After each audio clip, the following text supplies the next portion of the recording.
Okay, and we are live. Hey, everybody out there. I'm Nerdarchy Ted. This is Nerdarchy, for nerds by nerds, and today we're going to do a just general hangout talking about nerdy crafting, miniatures, terrain, that kind of stuff. And we've got a couple special guests today. None of my other Nerdarchy people are into the miniatures and modding as much as I am, so why don't you guys introduce yourselves? Well, I'm Alan. I'm a viewer and subscriber of Nerdarchy and DMG. And I'm the DMG. I am also a subscriber and viewer of Nerdarchy. Like button. But you also have your own channel that focuses on uh, I crafting as do. well. So feel free to plug the heck out of your stuff. So All right. Well, I had a small channel that went big to 10K, lost the 10K, and has gone back to 10K again, thanks to the generous support of our friends here at Nerdarchy. You may have seen me hack this channel before, and you may see me again in the future, like in videos like this. But my crafting channel is about how to basically build terrain and miniatures for your D&D, Pathfinder, RuneQuest, Rollmaster, whatever kind of game you're playing on the ultra cheap. So building these and that sort of thing. And the channel is the dmg.info is the website. And the channel is the DMG info. So if you go to youtube.com/the DMG info, that's me. You hit subscribe, and then you will start receiving the zaniest crap you've ever seen. and if you're familiar with Nerdarchy's channel, you know that we're not very much a fan of editing. Whereas DMG's, he loves to edit. His stuff is really neat and crisp. I'm a big fan of his stuff. So figured I'd give you I the had to plug. campaign for months just for you to get to shorten the video because I couldn't sit there for half an hour every time. It was a learning process for us, and we have streamed it down. So why don't we get into it?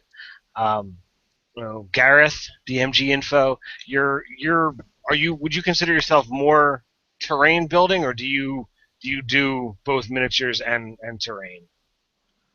I'm more a terrain builder. Um, my background is more in illustration and painting. Okay. Um, but I have since I was a very young child, I've had a love of model train sets. My grandfather had a massive model train collection, which I inherited. Um, and I only inherited a small part of it because a lot of it was destroyed. Um, and my father and I used to build dioramas and things for the trains to go through and that kind of stuff. And when you're a young kid and you're fascinated by that kind of stuff, it kind of sticks with you. And I've always been a big fan of things like Lego and Playmobil and all that kind of stuff. And yeah, just over the years, it's grown from there. Through my teen years, I was more an illustrator and painter than I was a crafter. Um, but when I got into wargaming later, sort of near the end of high school, that's when I started doing a lot more terrain stuff. Um, Okay. and always on the cheap, because I grew up in South Africa where um, access to things like miniatures and whatever. We used to play with Green Army Men, Warhammer 40K with Green Army Men, because it would have cost many thousands, if not millions, to buy the actual models. So yeah, Especially always always. the early days of GW when everything was metal. It was costly for everyone. I can only imagine how much more costly it would be, Well, it's shipping. costlier now, actually. Yeah, that's what I've keeps me out of Warhammer. Actually, is the price point. the, And the, the, some do. the price point can get high, but for me, it's more of the time factor. The last time I actually did a Warhammer game, it was an entire weekend. We spent 8 to 9 hours on a Saturday setting up the battle, like setting up the terrain and everything, and putting together the our actual army list, and then Sunday was the actual match, and that took 6 to 8 hours. It was literally 45 minutes of watching the person playing the space orcs moving their orcs and goblins, and I'm like, all right, I think I'm done here. Like it literally took the person an hour and a half or more for their turn. 8 hours to play, essentially 2 turns for a 4-player game. Ah, I just couldn't do it anymore. I have 3 or 4 different. D&D. So I have 3 or 4 different armies, and it's all boxed up sitting there. It's like, what am I gonna do with it? So, Alan, do you want to talk about your knowledge, what you tend to do, how you tend to do it, and that stuff?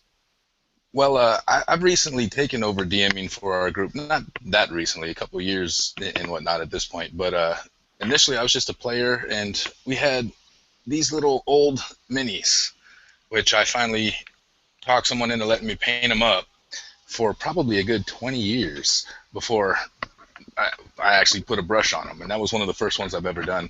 What got me into it was taking over DMing. I wanted to create more than just the hand-drawn battle maps on the rollout Chessex battle map thing. I got sick of that stuff. So I started buying maps from like Mike Schley, I think that's how you say his name, for the various modules and whatnot. And I would blow those things up and print them out in tiles, paper like this, and tape them together more or less and lay that down. So you'd have a colored battle mat that corresponds to whatever dungeon you're in and whatnot. And from there, my players were getting kind of sick of that as well after a couple months. So I had to step it up from there. And you guys at Nerdarchy, promoting DMG, turned me on to him. And then from him, I branched out to all these other crafters. And so for the last 6-7 months, I've just been on a crafting spree and just making terrain, modding miniatures. I mean, I've always modded miniatures anyways as the games go on, because it's just fun to try and get a little miniature that'll represent your actual character rather than having to, oh, this army man's my guy or that Lego guy is your guy, et cetera, et cetera. So started making miniatures for both myself and my players, and it's just sprawled out into all kinds of things. I mean, I've made a lot of the stuff from DM Scotty, the purple worms and whatnot, and I've taken some of that stuff and changed it to make my like dragon turtle. Most of the techniques in my dragon turtle that I made is from the purple worm videos and whatnot. Oh, nice.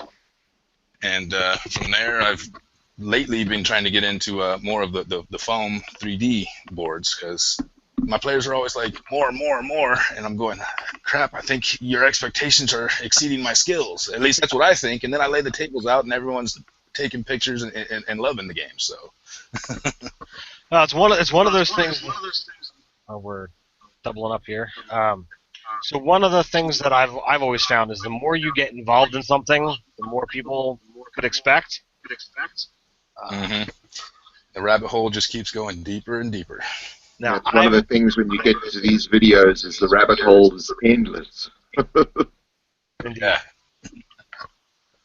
Now with myself, my history kind of stems back, as I've said, I've collected minis and games for quite a long time, and if you ask Nerdarchy Dave, he'll tell you that I've got an addiction for plastic. And years ago, I'm certain some of you guys might be familiar with a board game called HeroScape. Well, for some reason, this game was a massive addiction for me. I bought everything I could get my hands on in duplicate, triplicate, quadruplicate. I had extras of everything, mainly because I wanted more terrain pieces to be able to make the massive stuff. And there isn't a set that I didn't have at least 3 or 4 of. And I was buying, extra pieces off of eBay when people started, when the game started to descend, and then I was buying stuff at yard sales. Well, before I knew it, I had 10 to 15 copies of the master set.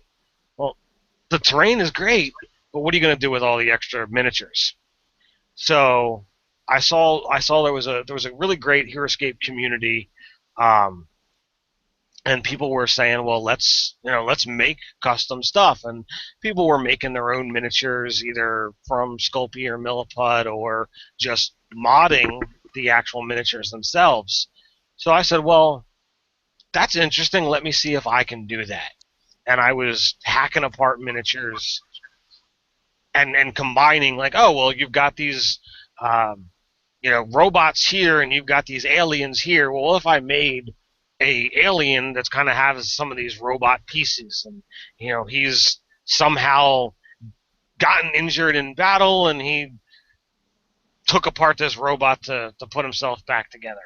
So I thought it was interesting. I never made much with the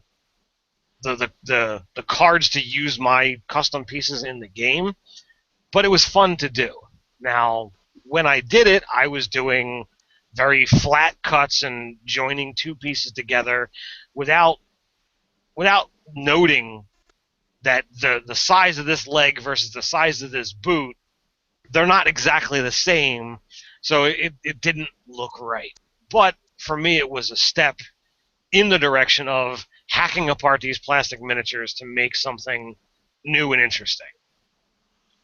So, did any of you guys have similar experiences and seeing how you had to keep raising the bar, or were you just naturals that knew how to do seamless connections? Oh, natural. No, I have always been someone who wants to know what the insides of things look like. So taking apart the family video machine, taking apart the family computer, etc., etc. Normally putting them back together in a functional way, but sometimes the toaster wouldn't survive. Yeah, look, I think someone asked something about this, or made a statement like, "I wish I could be as creative as someone else, or the way they see things, or whatever."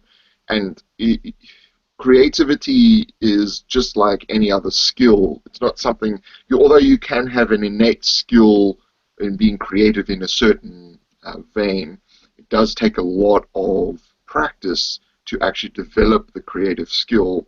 And one of the things when it comes to stuff like crafting or making miniatures out of junk or even just sculpting in general is how not looking at something as it is, but how it can be. So, if you find an object and you see, oh well, this is a tennis ball. Well, instead of it being a tennis ball, could it not be the head of a dragon? And how can I manipulate this to be a head of the dragon? If I cut out, I cut it into quarters, that would then sort of start to make the beak of the dragon, and you start to think that way. You start to look at objects in your everyday environment in a different way, and that's a skill that you have to practice doing. It's not something that you may be slightly inclined towards it, but I think most people, if you started to actually just look at objects in a new way, then you're 90% of the way there. The rest of it is just holding your hand steady and materials. My exposure experience is taking pieces of things. I've done very little in dabbling in sculpting or in creating things from a base. My experience really is in I'm gonna take this bucket of miniatures, I'm gonna hack them apart, and I'm gonna assemble them in a way to make something entirely new, if you will. I've done one. Um, I don't know if it was Milliput or Sculpey, but I've done one golem, and it's very 80s cartoon-esque. There's not a whole lot of detail sculpted into them. Maybe I'll pull him off the shelf and show him on another video at some point in time. I didn't grab him, so he's around the corner. But so like I've taken things and said, okay, well I'm gonna hack things apart and make something new with it. Since I mentioned HeroScape, HeroScape has the dragon mim ring. And Mimring is a really cool looking dragon, but he's very, very European dragon. One head, two wings. All's good. He's got a coppery, brassy kind of color to him. Well, in my scads of extra miniatures, I've got extras of everything. So I was like, well, what if I took Mimring, pulled his wings off, took two other Mimrings, cut their heads off, and turned it into a Hydra? So I've got this guy that I did. Now, if you actually closely examine the connection points in here, it's not perfect, but when you just slap this down on the table as a nice little dragony Hydra thing to fight, it's pretty nice. So I'm happy with it. I gave it a completely new paint job. There's probably some layering that could be done to improve it, but I'm very happy with it overall. I remember your video with that guy in it. He is pretty badass. Thank you. One of the Also, I first think minis one that thing. Sorry. Go ahead. One thing that I find with people who start out is, if they're showing their work or they're presenting it to friends or using it in a game or whatever, they start to point out the flaws. Other people don't see the flaws unless you point them out to people. So don't point out the flaws, because you're actually, it's you as an artist will see the flaws in everything. Right. There's nothing you create that's flawless, but to other people, when you show what you think is crap to other people, they think it's brilliant. They are looking at it as a whole rather than the sum of the parts that you put together. And I think it's very important for people to develop that sense of understanding that people don't see the flaws that you see in your own work. I mean, there's been lots of times where I've done a video and I don't know, should I even put this out? I mean, this is ridiculous. I don't think this this is good enough or whatever. And I put it out, and 60, 70 comments in the first 12 hours about how good it is, and I can't. It's like I don't see what they see. I just see all the problems. My wife winds up doing the same thing with sewing. But I don't mention the problems. I let people see what. But my wife does the same thing. She is heavily involved in sewing, and we've done LARPing and Halloween costumes and all of that kind of stuff. And there isn't a thing that she's made that doesn't have something that she says that she did wrong. And you're exactly right. She sees the glaring thing that's like, well, this didn't work out exactly the way I wanted it to, but it looks great. If you talk to people who are in the high end of the art world, the people who are making hundreds of thousands of dollars a year selling their art and whatever, the real professionals in inverted commas,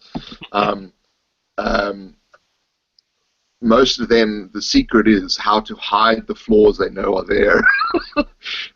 They know that there's problems, they've just hidden them very well. Indeed. So, Alan, you'd kind of gotten cut off. Did you want to throw something in there?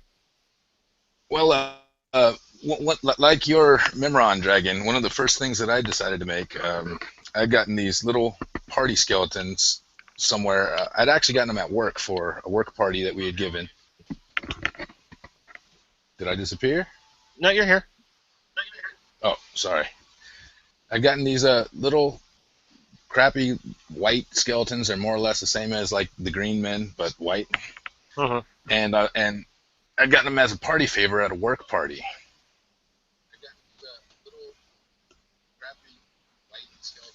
All right, I hear myself now. You might actually have the stream on in the background. You probably want to pause it. Let me turn that off.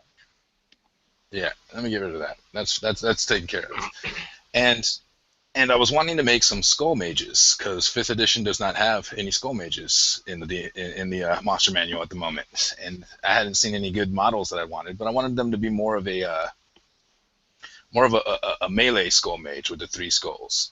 And so I just started hacking up these skeletons and gluing them together. And then I didn't necessarily like the seams, but I noticed that you can hide a lot with paint. Yes. So I end up coming up with these multi-armed, and each one has 3 of the skulls, just like the skull mages have. One of them's on the back. I don't know if that shows up well. You're actually too close. You got to back it up. I see people doing their hand things. In any event, I made more of a melee skull mage, and these guys are about ogre size when you look at them next to another mini. And I gave them some of the same stuff, and I just started literally just chopping these guys up and throwing bones. I end up with a Drider looking one on 4 feet. He's got 3 skulls or 3 heads, but he's got like 2 arms and double AC bonus for both the shields. I love that part. and he's got 4 legs, 4 arms, so I call him a Drider skeleton, but he's a Drider skeleton skull mage. And I haven't even used these in games yet. I have a necromancer that's making these guys in my world somewhere, but my players haven't come across them yet. So I just keep adding to his army that he's making, and when the players finally get there, if they ever do, he's going to be mean.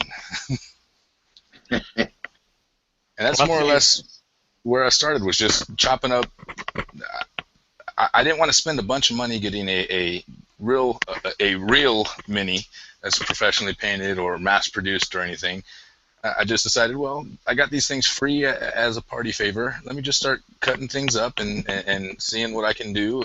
And initially they're that kind of white plasticky that white plasticky color, and you can see all the seams and whatnot. But once I started slapping on the paints and practicing a few black washes and whatnot, because that's also the first time I'd ever used most of these painting techniques that I see people using on YouTube, I've never done anything like this before, so it's all trial and error, and I don't want to try on good stuff before I try on bad stuff. So that would be a recommendation I give to anybody that's getting into crafting, is go get the cheapest materials you can find, and don't be afraid to mess up, because you're only going to learn from your mistakes. Absolutely. And that's something that I've done, and I've learned that there are, as you said, you can hide things with paint. You can hide things with a variety of different materials. I actually have a miniature that I'm kind of proud of, because it uses multiple elements to get to it. The concept for the monster was solely based upon, you guys are familiar with the monster, the Grick, and I had scads of Grick miniatures from buying way too many D&D minis back in the day. So I'm like, well, this would be really cool if the Grick head was the head of something bigger, something larger. And I was like, all right, well, what if it was really some kind of monster that takes over something else? So I had found a suit of armor that was a Dreamblade miniature. I believe it was called a Sun Titan. It was this big golden suit of armor, and the head was just this dome of yellow. I'm like, well, what if the thing kind of came out from, or kind of came into the torso of the armor? So I chopped off the legs and made it have like a ooze-like base with the typical pseudopods sticking out, but yet it still had the ability to take over the arms of the creature and then burst out through the head. So I've got this guy that I've made. Let's see how close I can get there to get a good visual on the face or head. But the bottom part down here is made in Sculpey, and so that was made to that, shaped, baked. But in order to get the proper seam into the actual plastic mini, I had to fill it in with Milliput, because that's going to air dry. And then I had kind of drilled a hole in the top here to be able to stick the head of the Grick in it. And then I used hot glue to kind of give the dribbling effect on the front and back, so that it looked like the ooze was actually coming out and falling down over top of the mini. and I'm highly impressed with it. And I just gave the armor a different paint job, so it's got a bunch of different techniques going into one mini, and it's a complete oozy monstrosity. That's awesome. That's great. I like the different materials used to create one piece, which Yes. sometimes people they want to make everything out of Sculpey or everything out of green stuff. Sometimes it's easier to do the bulky bits in one and the finer details in the other. You know. Yeah, and it looks. I'm happy with it. It's not. Yeah, it's certainly not a factory produced mini. You can see the differences, but once you start adding layers of paint and layers of things, um, it really becomes something new. And while those familiar with the Grick can see that that's a Grick head, once you take in the whole picture, it becomes something new.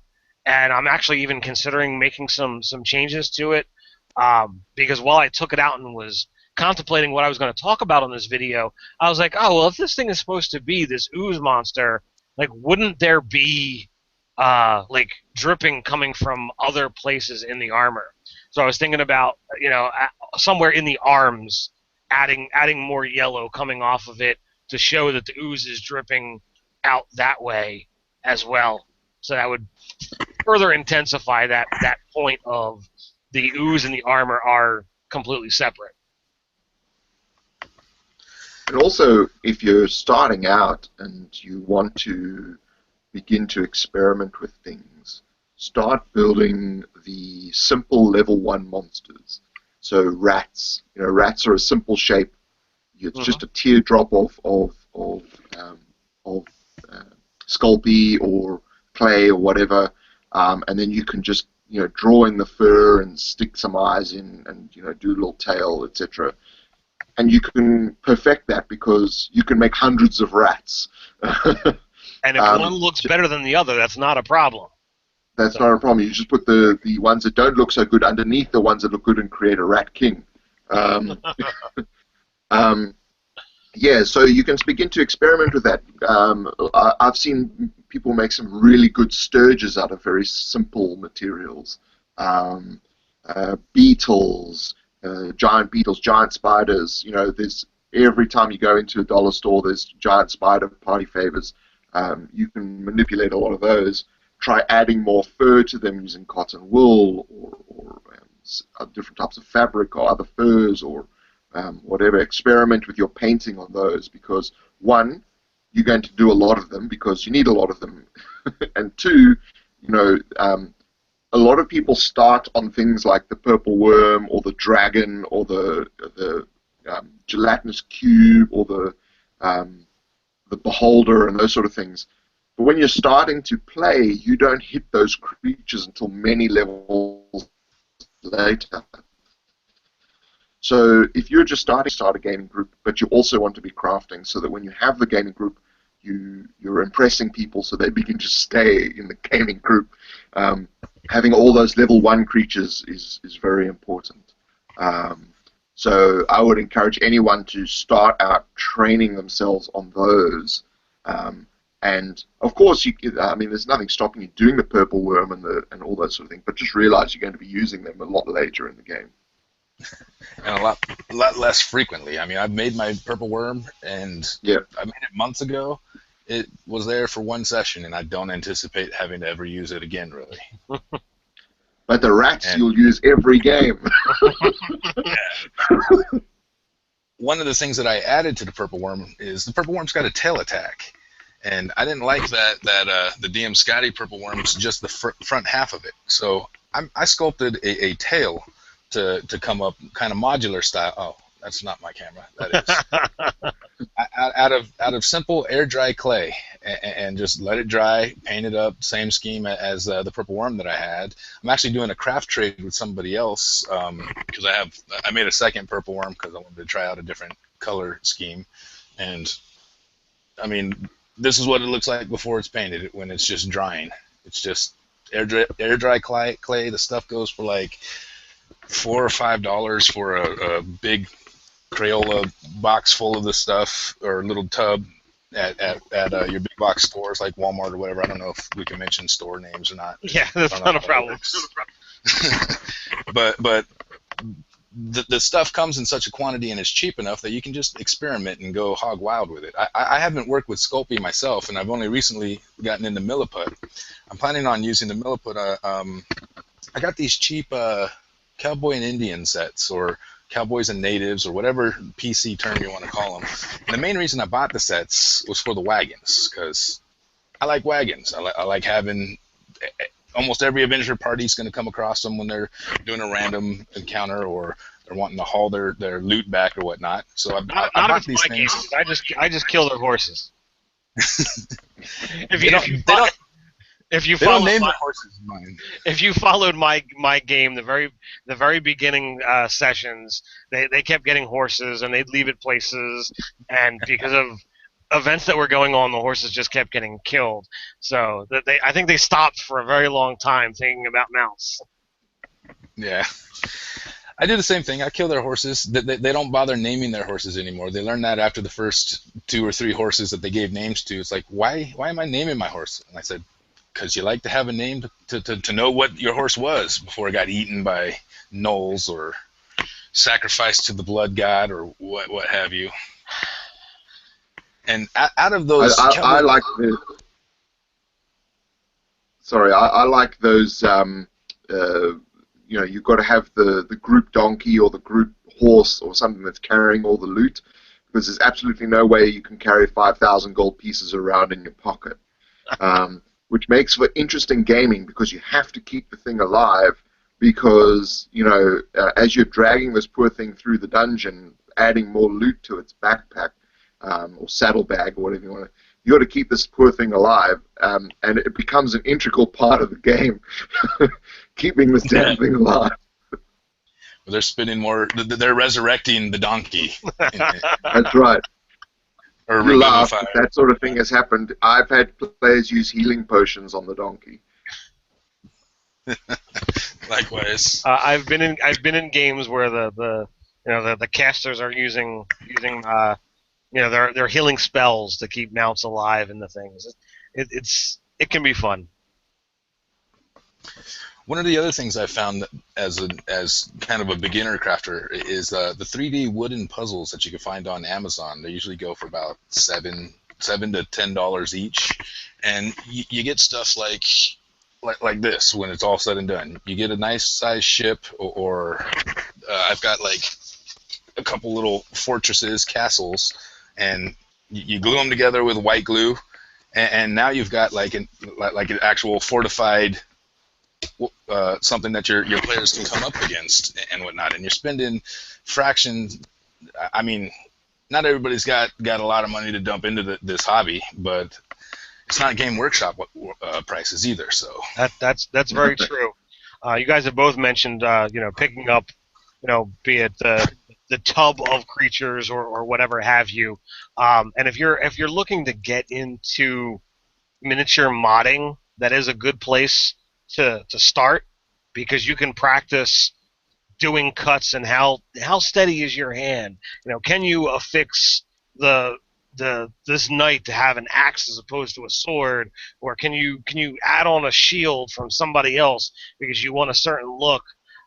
This is a way to get in there and give it a shot without spending 4 or 5 or more for a single mini from the Pathfinder or D&D line.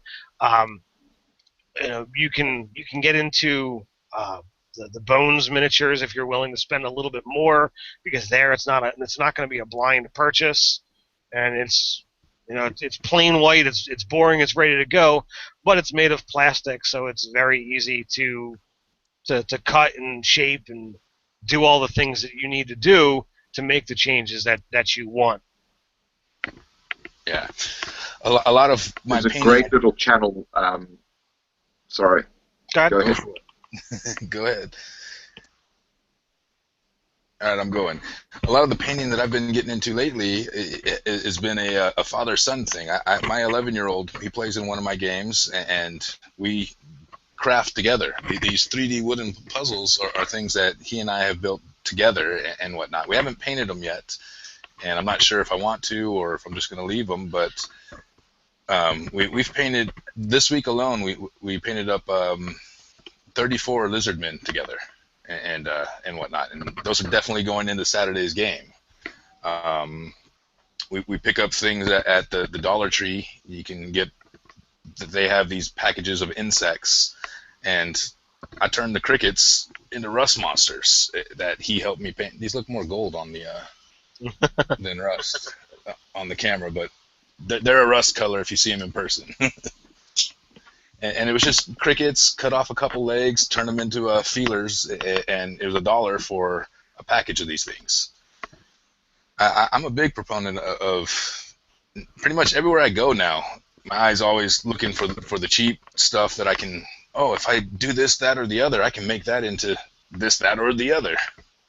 And it's amazing, really, what all you can get. I know Ted and I both are really big fans of the Mage Knight minis, not because they're good minis, but because they're good for modding. You can buy them on eBay for between $30 and $40, and you're getting like 60 to 100 of them. So they're fractions, they're pennies each type deals, and then you don't feel bad about, oh, well, I just messed this thing up, that's ruined. Well, it cost you $0.25, so it's okay. I have literally, pounds and pounds, probably hundreds of Mage Knight minis, and the later series especially, they were really good. There's a lot of detail, a lot of things that you can work with.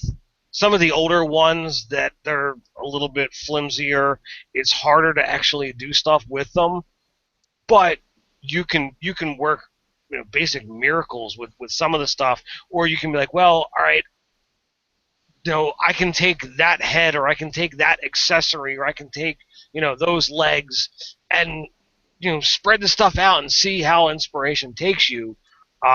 Once I started with the Heroescape stuff, and I looked at, well, I've got all these Mage Knight minis that I'm not actually playing with anymore. I took all the ones that I'm like, well, I'm not going to take these apart in any way, shape, or form. I put them aside. I threw everything else in the box, and for a while, I was having friends come over, and we were just hacking stuff apart to see what we could make. And I mean, we weren't cutting just to cut. I mean, we were looking, and projects would get started, and sometimes they would get finished that day, or wait till the following week.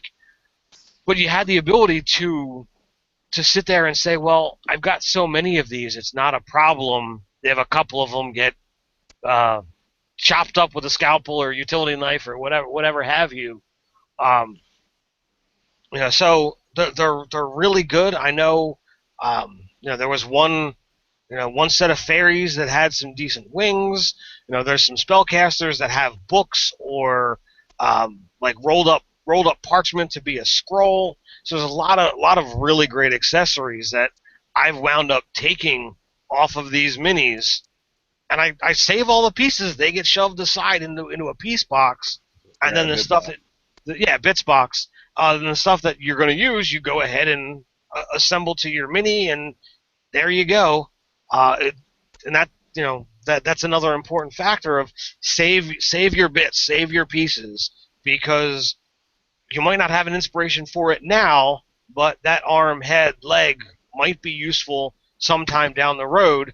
And if you really don't feel that it's going to be useful, go ahead and base up that arm. Put it red, put some red underneath of it, and now you've got a dungeon accessory that you can throw in wherever. Oh, you've got a severed arm. Well, what's this? See if the players bite on it. They may not. Yeah.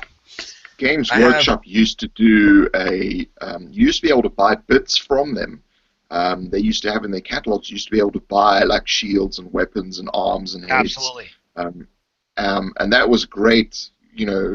If you could get them back in the day when you used to get those massive catalogs from Citadel. But that's all we could ever get in South Africa was the catalogs. We could never get the actual stuff. So we used to sit there paging through these catalogs, just in awe of what the hell all this stuff was. But there's a great channel if you're into mashing miniatures. It's Dave O'Gara's Miniature Mashup. You might be able to see it on my tablet here. He does exactly what you're talking about. Um, it's a fantastic channel. He's a good channel. But yeah, he recently changed the name to Miniature Mashup. Mashup with mash hyphen up. And that's a great little channel for that kind of stuff. He does a lot of really good work. Again, with bits and pieces of stuff that he's found in the toy store or in just lying around in a bits box and creates amazing things. And also just takes a model and makes it look better as well. So Yes. that's something that I encourage people to have a look at. I second that endorsement of Dave O'Gara's channel. I've been watching it, subscriber for a couple months now. I've watched quite a few of his videos. I like his channel. But speaking of the bits from those rust monsters I made out of crickets, I have a cult that likes to make various demon dogs and they're corrupting wildlife. And out of the parts of that, I've crafted up this snake insectoid, multi-headed, almost like a hydra type thing. If Matt's watching, close your ears because they'll be seeing it this Saturday as it's pulling along. A chariot that was an ammo box from the cannon set that was in the in that Cowboys and Indians, and I'm getting a lot of mileage out of the Cowboy and Indian set. They came with these plastic trees. I like using my I have some railroad trees from railroad stuff. I don't know what that genre is, but or railroad models, and I consider my good trees, but the flocking on them doesn't survive because I DM that particular game in a game store, so the tree's not exactly surviving. The leaves and the flocking on these trees, my good trees, are falling off with the travel back and forth. But they came with these plastic trees and I mean they're 2D, but you stick them up on some washers and add a little bit of bushes or some grass flocking, and it simulates it enough for the top. The tabletop gaming, and now I'm currently making a tribe of centaur out of them because the Indian or the natives that come in the package, they're just too big to work with the 25mm scale.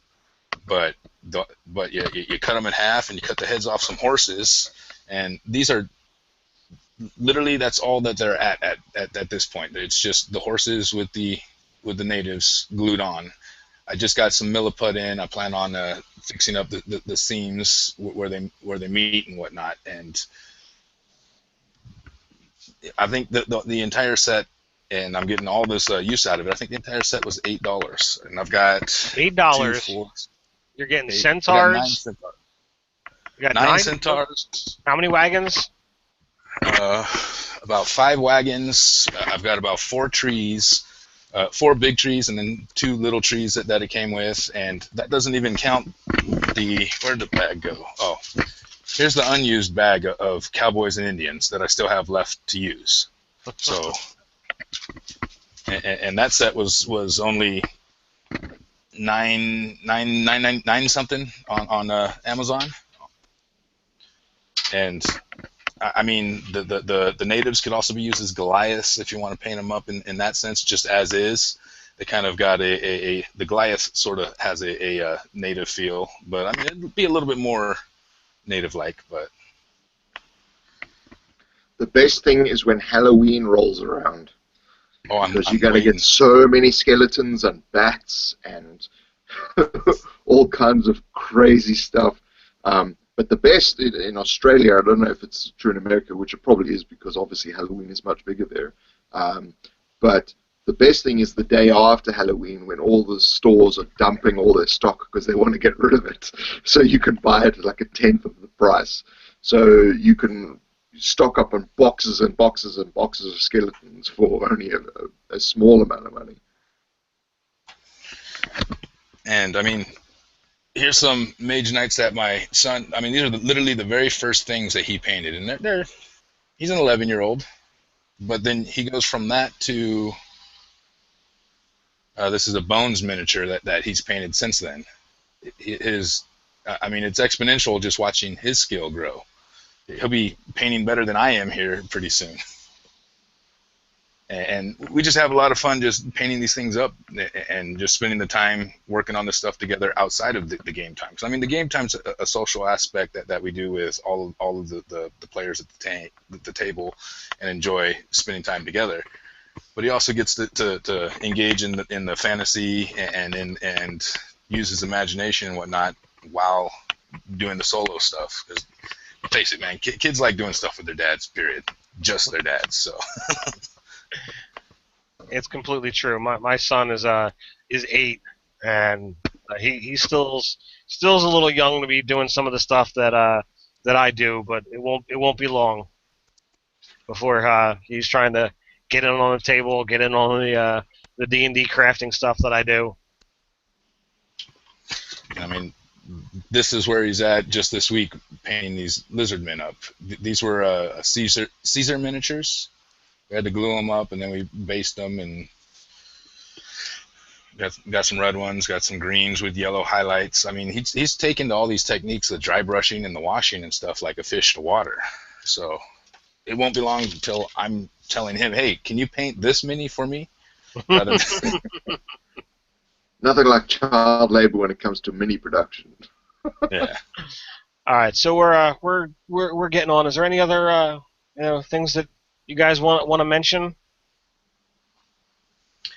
Go out and start doing it, because a lot of people will sit and watch these videos, and they'll watch hundreds of videos, and they haven't started yet. So if you're watching this video and you haven't actually started while we're actually doing this video, do it. That's exactly what I would concur with that. Don't just watch. If you see this stuff and it intrigues you and you want to include this in your table, get out there and do it. And like DMG was saying earlier, you're going to notice your flaws. Your players don't notice them. Your players are too wowed at the fact, oh wow, you made this and it looks this good and we get to kill it. They're not worried about a seam line or maybe an off-color paint or anything. They don't see the flaws that we see as the creators or as the artists. So just get out there, do it, and once you get that satisfaction, and you will get it pretty much the first time you start dropping custom mods, custom mini mods and whatnot on your table, you'll get that satisfaction of the wow factor that your players have, and you'll be like a bass, like my brother fishing, man. It'll get you, hook you, you'll be caught. So I'll take it out. There's a lot of different techniques and stuff. As we pointed out, there's other channels out there that'll teach you specific techniques, be it how to take apart, how to paint, how to assemble. There's plenty of things out there, a lot of resources. I'm going to reach out to some other channels.